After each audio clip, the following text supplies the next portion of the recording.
ગુજરાતમાંથી ઠંડી જતી રહી છે તેવું સમજીને ગુજરાતીઓ બ્લેન્કેટ, રજાઈ કે પછી સ્વેટર છે તે તિજોરીઓમાં ના મૂકતા, કેમ કે ઠંડીનો એક તીવ્ર રાઉન્ડ આવવાની શરૂઆત થવાની છે આગામી દિવસોમાં. આ મામલે હવામાન નિષ્ણાંત પરેશ ગોસ્વામી દ્વારા મોટી આગાહી કરવામાં આવી છે. આથી થોડાક દિવસ પહેલા ઠંડીમાં થોડીક અંશે રાહત મળી હતી ને થોડોક ગરમીની શરૂઆત થઈ હોય તે પ્રકારનો આભાસ પણ લોકો કરી રહ્યા હતા. લોકોને પરસેવા આવવાની પણ શરૂઆત થઈ ગઈ હતી ને એક સમય લોકો એવું પણ માની રહ્યા હતા કે હવે ઠંડી તો જતી રહી છે. ફરી એકવાર જેવી રીતે આ દિવસોમાં ઠંડીએ પોતાનું જોર બતાવવાની શરૂઆત કરી છે, સવારના સમય તેમજ સાંજના સમયે ઠંડીએ ફરી એકવાર જે રીતે પોતાનું જોર પકડ્યું છે તેના કારણે હવામાન નિષ્ણાંત પરેશ ગોસ્વામી દ્વારા મોટી આગાહી કરવામાં આવી છે અને આગામી 27 જાન્યુઆરી સુધીમાં ઠંડીનો જે બીજો રાઉન્ડ છે તે તીવ્ર ગતિથી આવવાનો છે તે પ્રકારની આગાહી પણ તેમના દ્વારા વ્યક્ત કરવામાં આવી છે. એટલે હજી પણ ગુજરાતીઓને ઠંડી માટે તૈયાર રહેવું પડશે. પહેલા મામલે શું કહી રહ્યા છે હવામાન નિષ્ણાંત પરેશ ગોસ્વામી, કયા કયા જિલ્લાઓમાં કઈ રીતની ઠંડી પડવાની છે અને કઈ રીતનો માહોલ આગામી દિવસોમાં રહેવાનો છે તે સાંભળી લો.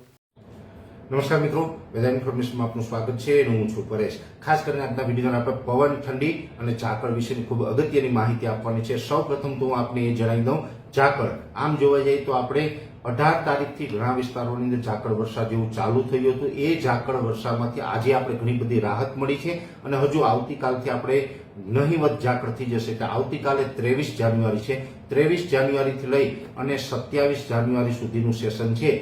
આ જે 23 થી 27 જાન્યુઆરીનું 4-5 દિવસનું સેશન છે એ સેશન દરમિયાન આપણે ઝાકળની કોઈ શક્યતાઓ નથી. એટલે આ એક મોટા અને સારા સમાચાર છે આપણા ખેતી પાકો માટે ગણી શકાય કે હમણાં આપણે કોઈ ઝાકળની શક્યતાઓ નથી. હા, એક વાત ચોક્કસ છે કે મોટાભાગના વિસ્તારોમાં ઝાકળ નહીં હોય, પણ અમુક નદી કાંઠાના વિસ્તારો હોય કે ભેજવાળા વિસ્તારોમાં એકલ દોકલ સેન્ટર ક્યાંય સામાન્ય ઝાકળ જોવા મળે એ અપવાદરૂપ રહેશે. બાકી કોઈ હમણાં ઝાકળની શક્યતાઓ નથી. ઝાકળનો રાઉન્ડ છે આજે 22 જાન્યુઆરી 2025 ના રોજ પૂર્ણ થઈ ગયો છે. એટલે ઝાકળમાંથી આપણે રાહત મળી ગઈ છે. ઝાકળનો રાઉન્ડ શું કામ આવ્યો હતો એના ટેકનિકલ કારણ પણ આપણે પાછળના વિડીયોમાં આપેલા હતા. હવે મહત્વની વાત કરવાની છે પવન અને ઠંડીની. જેવી રીતે જોવા જઈએ તો એક એન્ટી સાયક્લોન હતું જે રાજસ્થાનના પૂર્વ ભાગો ઉપરથી પસાર થયું એ અત્યારે નબળું પડી અને વિખાઈ રહ્યું છે અને ખૂબ નબળું પડી ગયું છે.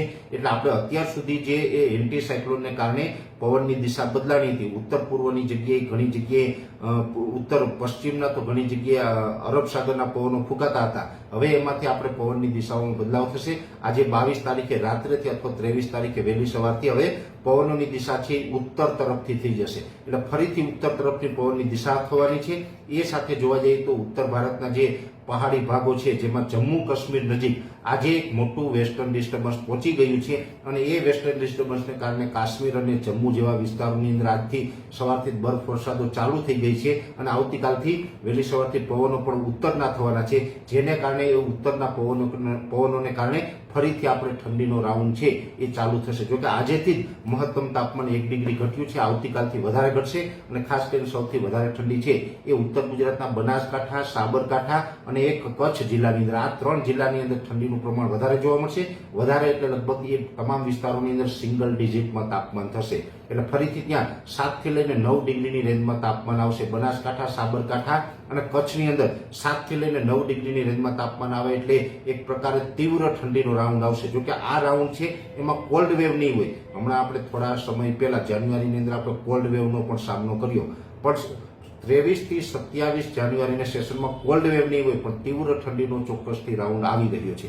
અને આ તીવ્ર ઠંડી છે એક પ્રકારે છેલ્લો રાઉન્ડ ગણી શકાય. એ પછી આપણે શિયાળો પૂર્ણ નથી થવાનો. ફેબ્રુઆરીમાં પણ ઠંડી રહેવાની છે, પણ ફેબ્રુઆરીમાં સવાર સાંજ ઠંડી હોય અને એક પ્રકાર ગુલાબી ઠંડી હોય એ ટાઈપની ઠંડી રહેશે. શિયાળો હજુ લાંબો ચાલવાનો છે. હજી આપણે ઉનાળાની શરૂઆત થવાની નથી.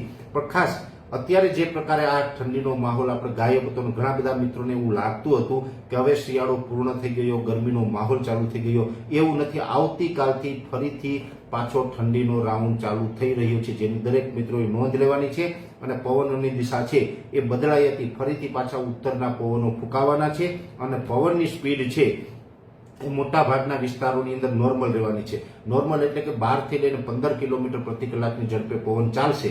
પણ ગુજરાતના ગણ્યા ગાંઠિયા જિલ્લા એવા પણ છે કે ત્યાં પવનની સ્પીડ 15 થી લઈને 20 કિલોમીટરની થશે, જેમાં કચ્છના જે ખડીર વિસ્તાર છે જેવા ધોળાવીરાનો વિસ્તાર કહેવાય એમાં થોડી પવનની સ્પીડ વધારે ચાલશે. એ સાથોસાથ જે રાપર તાલુકાના અમુક વિસ્તારો છે, રાપરથી ધોળાવીરા તરફના વિસ્તારો છે, એમાં પણ 15 ઉપરનો પવન થઈ શકે છે. એ સાથે નલિયા, માંડવી અને લખપત જેવા વિસ્તારો છે એમાં પણ 15 કિલોમીટર પ્રતિ કલાકની ઝડપ કરતા પવન વધી શકે છે. અને એ સાથે ઉત્તર ગુજરાતનું વાવ, થરાદ, ધાનેરા અને ઇકબાલગઢ જેવા વિસ્તારો છે કે એમાં પણ પવનની સ્પીડ છે એ 15 થી લઈને 20 કિલોમીટર પ્રતિ કલાકની જોવા મળે તેવી શક્યતાઓ છે. એટલે ઓલ ઓવર જોવા જઈએ તો જે વિસ્તારમાં ઠંડી વધારે પડવાની છે, મેં આપને જે ઠંડીના એરિયા કીધા એમાં પણ જે બનાસકાંઠા, સાબરકાંઠા અને એની સાથોસાથ જે કચ્છના ભાગો કીધા, એ જે તીવ્ર ઠંડી થોડીક વધારે પડવાની છે ત્યાં પવનની સ્પીડ પણ વધારે જોવા મળશે. બાકીના વિસ્તારોની અંદર મધ્યમ ઠંડી અને પવનની સ્પીડ છે એ પણ નોર્મલ આસપાસ રહેશે. એટલે એકંદરે જોવા જઈએ તો ઠંડી, પવન અને ઝાકળ વિશેનું ખૂબ અગત્યની માહિતી હતી મેં આપના સુધી પહોંચાડવાનો પ્રયત્ન કર્યો છે. આવતીકાલે 23 જાન્યુઆરીથી લઈને 27 જાન્યુઆરી સુધી આ ટાઈપનો માહોલ રહેવાનો છે. એ પછી જે હવામાનમાં બદલાવ આવવાની શક્યતાઓ છે એના વિશે થોડા આગળના વિડીયોની અંદર આપણે માહિતી આપશું. અત્યારે આ વિડીયોની અંદર એટલું જ. અંતમાં દરેક મિત્રોને વિનંતી રહેશે કે વિડીયો લાઈક આપીને દરેક ગ્રુપમાં શેર કરી દેવો અને જે મિત્રો આપણી ચેનલને સબસ્ક્રાઇબ ન કરેલી હોય એ મિત્રો ચેનલને સબસ્ક્રાઇબ કરવી. હતા હવામાન નિષ્ણાંત પરેશ ગોસ્વામી. હાલ તેમના દ્વારા કહેવામાં આવ્યું છે કે આગામી 27 જાન્યુઆરીએ જે ઠંડીનો એક નવો રાઉન્ડની શરૂઆત થવાની છે, એટલે કે હજી ઠંડી વિધિવત રીતે ગુજરાતમાંથી ગઈ નથી. જોવા જઈએ તો અત્યારે જે રીતે થોડાક દિવસ પહેલાં ગરમીનો અહેસાસ લોકોએ કર્યો તો લોકો એક સમય માની બેઠા હતા કે હવે ગરમીની શરૂઆત થઈ ગઈ છે ને તેઓ પોતાની પાસે રહેલા જે સ્વેટર હોય, બ્લેન્કેટ હોય, ધાબળા હોય તે પોતાના ઘરની તિજોરીમાં પણ મૂકવા લાગ્યા હતા. પરંતુ જેવી રીતે છેલ્લા 2 દિવસ 3 દિવસથી ઠંડી જોર બતાવવાની શરૂઆત કરી છે ત્યારે હજી પણ એવું કહેવાય રહ્યું છે કે ઠંડી છે તે પોતાનું આકરું સ્વરૂપ બતાડી શકે છે. એટલે તમે તમારા જેકેટ, સ્વેટર કે પછી જે બ્લેન્કેટ હોય તે ઘરમાં તિજોરીમાં ના મૂકતા હજી પણ ઠંડી જશે એ માટે તમને રાહ જોવી પડશે અને આગામી સમયમાં ઠંડી છે તે હાજા ગગડાવે તેવી પણ શક્યતા વ્યક્ત કરાઈ રહી છે. દર્શક મિત્રો, એન કવરેજ ન્યૂઝને આપ લાઈક કરી લો, સબસ્ક્રાઇબ કરી લો અને શેર કરવાનું ભૂલતા નહીં.